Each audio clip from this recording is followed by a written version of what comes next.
கோவிலில் செய்கிற சக்கரை பொங்கல் டேஸ்ட்டு நாம் வீட்டில் செய்கிற சக்கரை பொங்கலில் உங்களுக்கு வரணும் அப்படின்னா இந்த மாதிரி செஞ்சு பாருங்கள். சூப்பராக வரும். குக்கரில் நம்ம ஈஸியாக செய்யலாம். வாங்க எப்படி செய்யலான்னு பார்க்கலாம்.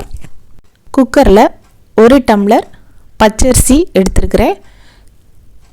இதில் 1/4 டம்ளர் இதை பாசிப்பருப்பு எடுத்துக்கலாம். நல்லா ஒரு 3 டைம் நல்லா கழுவிக்கணும்.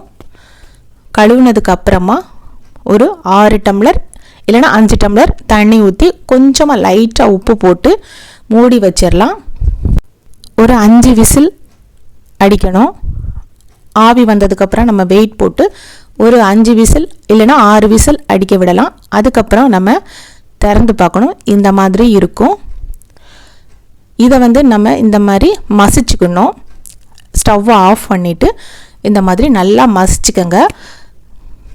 ரொம்ப கெட்டியாக இருந்தது அப்படின்னா சுடு தண்ணி ஊற்றி நல்லா இந்த மசிச்சுக்கணும்.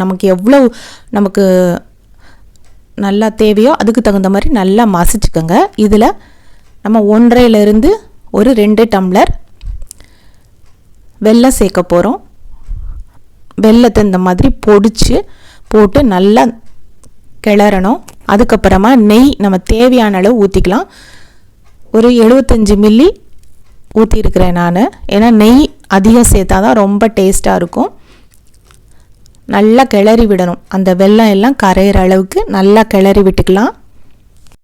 அதுக்கப்புறமா தேவையான அளவு முந்திரியை நெய்யில் வறுத்து இந்த மாதிரி நம்ம ஊற்றிக்கணும். அதுக்கப்புறம் நல்லா கிளறி விடணும். நல்லா கிளறி விட்டோன்னா அந்த நெய் முந்திரி எல்லாம் ஒன்றா சேரும். ஏலக்காயை கொஞ்சம் தட்டி போட்டுக்கணும். அதை வெல்லம் போடும்போதே நான் போட்டுட்டேன். நீங்களும் போட்டுருங்க. ஏலக்காய் போட்டு இந்த மாதிரி பண்ணோம் அப்படின்னா கோயில் சுவையில் அப்படியே நமக்கு வீட்டில் கிடைக்கும். நீங்களும் ட்ரை பண்ணி பாருங்கள். ரொம்ப நல்லாயிருக்கும். மணக்க சக்கரை பொங்கல் ரெடி ஆயிடுச்சு. ட்ரை பண்ணி பாருங்கள்.